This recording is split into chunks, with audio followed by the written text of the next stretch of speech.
Good afternoon, I am Giuseppe Iannacone. Let me first thank the organizers for inviting me to present a talk on graphene as a material for nanoelectronics. And I apologize for not being able to reach Vancouver. I hope you enjoy a very interesting and stimulating conference. I hope I will be able to reply to your questions after this talk or offline if you just drop me an email. I wish to acknowledge my co-author from the University of Pisa and our funding sources. This talk will be largely based on research funded by the European Commission and the National Research Council.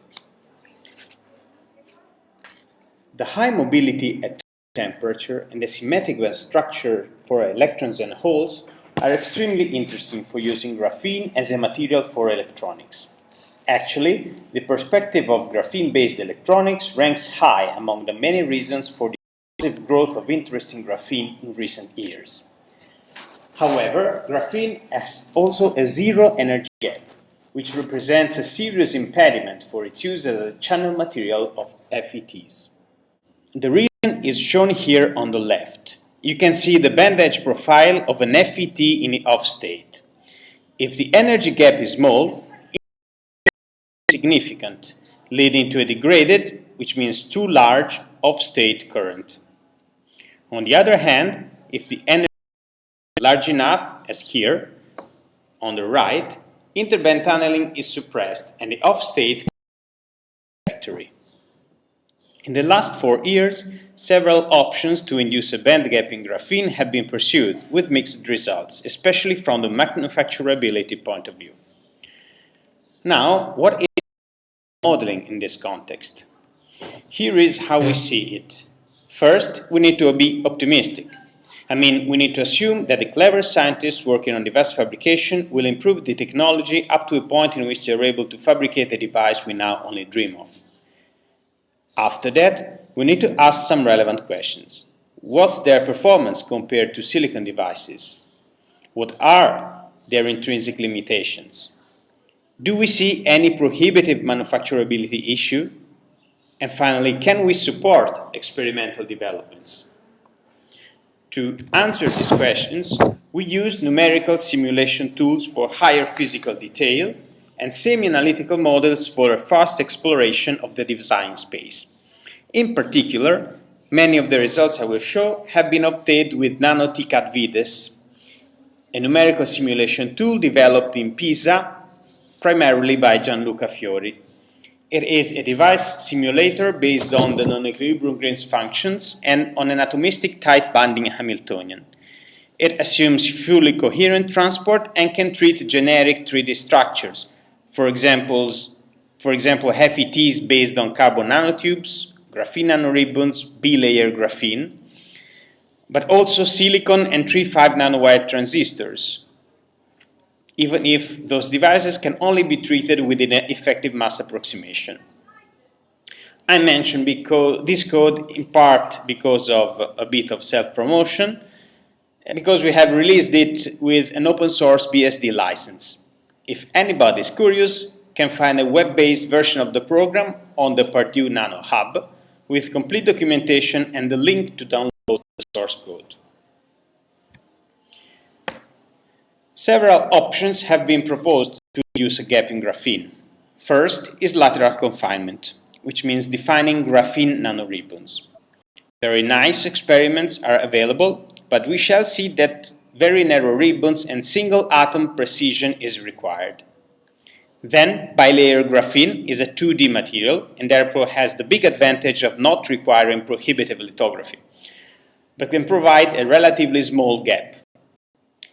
Epitaxial graphene on SiC is especially promising for wafer-level fabrication and has been shown to provide a slightly larger gap. Finally, graphene functionalization is gaining attention given the recent demonstration of graphene, but here the challenges lie in the associated intrinsic variability and the poor mobility that one can expect. First, let's consider nanoribbons. Here, there are very beautiful experiments available. I'm showing here some impressive transfer characteristics of at room temperature by the group of Ongi-Dai at Stanford from backgated nanoribbons narrower than 10 nanometers. I think you can appreciate the excellent current modulation of up to 6 orders of magnitude. Armchair nanoribbons have always a semiconducting gap. This represents an important advantage with respect to carbon nanotubes. However, the gap has huge variations if the number of dimer lines in the width direction changes only by 1. For example, let us consider the 3 nanoribbons indicated in orange. In all cases, the width is smaller than 2 nanometers. You see the large variation of the energy gap, but now we are interested in evaluating what is the variation of the energy gap on the electrical characteristics of the double gate FET. We consider a nanoribbon channel with gate length of 15 nanometers and offset nanometers. Here are transfer characteristics computed in NEGF code, in semi-log scale on the left and in linear scale on the right. As you can see, the nanoribbon with the smallest gap, the 14-0, is associated with the lowest threshold voltage, but above all with very poor subthreshold behavior. In practice, the device cannot be switched off. It's very clear if you look at the picture on the right. In this case, edge roughness can be of help because it effectively averages over different widths. Here, the rough edge FET is represented by the dashed line in both figures. As you can see, the subthreshold behavior is only slightly degraded at the price of a reduced on current of about, let's say, 30%. The thing can be seen more clearly in this slide. Here, you can see a picture on the rough edge nanoribbon. The red line is the transfer characteristics corresponding to an ideal nanoribbon, and the blue line to a nanoribbon with rough edges. The ion is suppressed because rough edges cause scattering and therefore reduce the mobility, while the I-off is increased because there are localized states in the gap, as can be seen in this gray map of states shown on the right.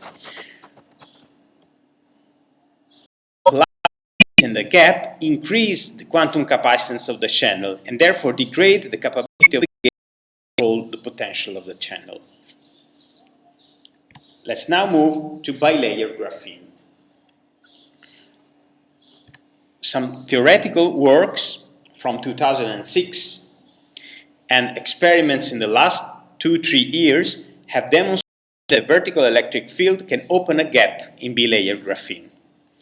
We can therefore an FET in which the gap is maximum precisely when we need it, which means when the device is switched off. We apply this concept simulating a double gate FET with a bilayer graphene channel. It is shown here. The gate length is 15 nanometers, the gate dielectric is thick silicon oxide. Let's look at the characteristics, and actually they are depressing. Basically, one cannot switch the device off for a drain to source voltage of 0.5 volt. On the left, we increase the voltage of the bottom gate and sweep the top gate voltage. On the right, we impose a differential voltage on the gates and sweep the common mode voltage. The result is practically the same, and the I-on over I-off ratio is of few units. Essentially, we are in a two-small gap situation. Interband tunneling dominates current in the off state. We have also tried to explore the space with the semi-analytical model, but the result is still very bad. The I-on over I-off ratio cannot be increased above 10. Furthermore, even engineering the source and drain doping profile, adjusting the gate overlap, we are not able to improve things. It's I think, to look at the figure on the right. There's a grayscale map of the tunneling coefficient as a function of energy and of transverse wave vector. For the sake of clarity, let us superimpose the band edge profile. The white regions, where tunneling is 0, correspond to the gap regions in the source and in the drain. Among them, you can see dark regions, meaning that tunneling, and in this case interband tunneling, is significant. I want to stress the fact that this observation does not contradict recent experiments in Berkeley, in which a large conductance modulation is observed in a bilayer graphene FET structure. The fact is that this experiment is performed in a quasi-linear region, when the drain-to-source voltage is very small. And in this case, as shown in this band edge profile, interband tunneling can be completely inhibited. However, in digital applications, the drain-to-source voltage has to be equal to the gate voltage sweep range, which must be at least 0.4, 0.5 volt to have a reasonable I-on over I-off ratio with conventional FETs.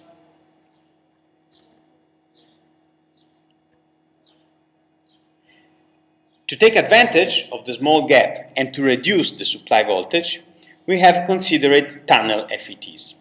Here, the small gap is useful to have a large interband tunneling, which leads to a large on current. Source and drain have to be optimized in terms of doping and overlap to reduce the off current.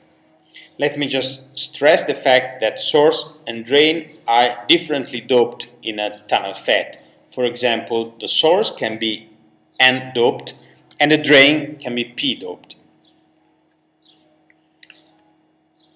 Okay, we have used nano-TCAD vides for performing atomistic simulation of these devices, and here you can see the transfer characteristics for a drain-to-source voltage of 0.1 volts for a varying differential voltage between the two gates. It's clear that the current modulation is large and the subthreshold slope is very steep. Let's look here. From the figure on the left, you can see that the overlap is important to suppress the off current. In particular, the larger the overlap, the smaller the off current. On the right, you can see the transfer characteristics of a single gate FET where the bottom oxide is thick and the bottom gate voltage is kept fixed, providing a constant back bias. The transfer characteristics are not symmetric anymore, of course, but the subthreshold slope is still very steep.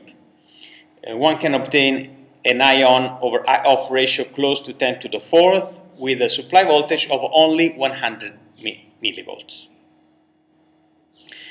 We think this type of devices can be really interesting and are very prone to circuit integration just because of the fact the back gate is kept at the same voltage for all the devices in the same circuits, and one just needs to modify the top gate voltage.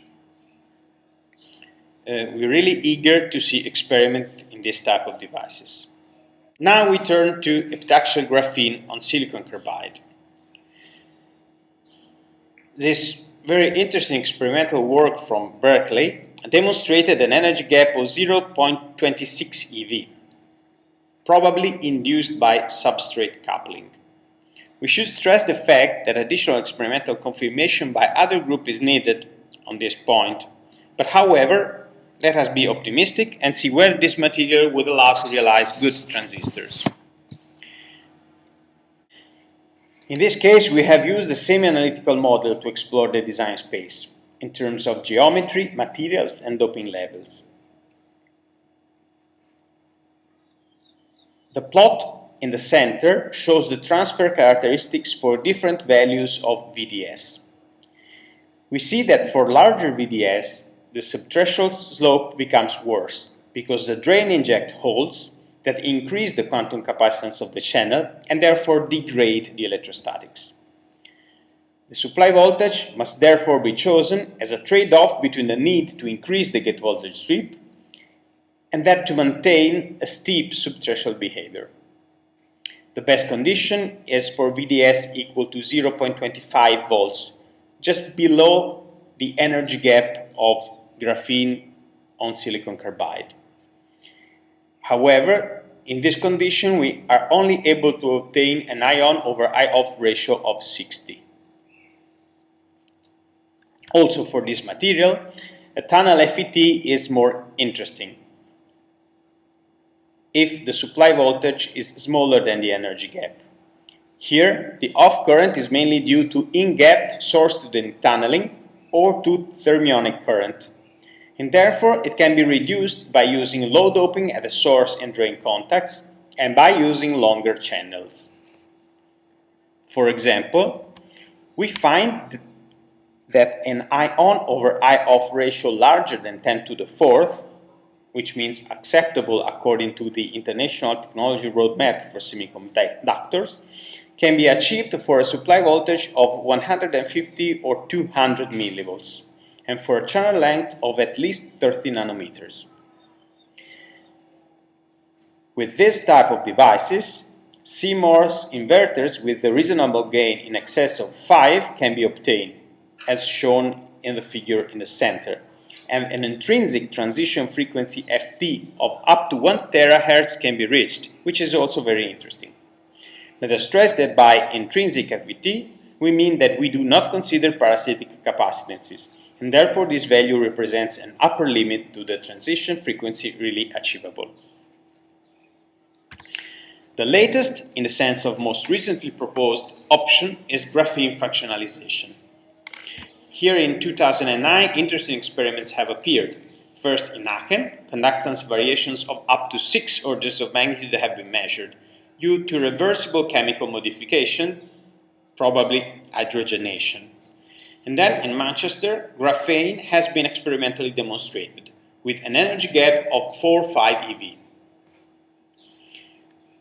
From the point of view of modeling, one needs to couple ab initio method of the type classically used in quantum chemistry with transport simulation. In this work, by a group at CEA in Grenoble, it has been observed that substitutional boron doping in graphene induces a conductance gap. Let us stress that a conductance gap is not a gap of the density of states, and that one needs to have a gap in an FET only to inhibit interband tunneling. And we really need to check whether a conductance gap is sufficient to inhibit interband tunneling.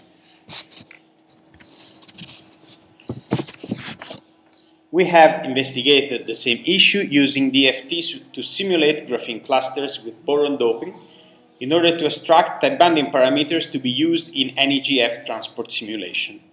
We have observed that the actual energy gap, which means the gap of the energy of the density of states, strongly depends on the position of the impurity. For example, these 2 nanoribbons with the edge decoration are identical except for the position of the decorating boron impurities. The one on the left has an energy gap of 0.6 eV, and the one on the right has an energy gap of only 30 millieV. So this issue is now under investigation, but in addition to band opening, one really must to consider the doping-induced variability of the electrical characteristics of these devices and the mobility suppression. To conclude, we believe that at this stage, the early evaluation of technology options is the main role of modeling in the quest for carbon and molecular electronics. The present crucial, really pass or fail challenge of graphene nanoelectronics is finding a way to induce a sufficient and reliable gap in graphene-based materials. To this end, graphene nanoribbons are not promising for the large-scale manufacturability challenge they pose. Bilayer graphene and epitaxial graphene on silicon carbide are promising, but only for tunnel FETs. Chemically modified graphene is an option to be explored, but the effects on mobility and on variability needs to be carefully pondered. Okay, this concludes my talk. Thank you very much, and I'm waiting for your questions.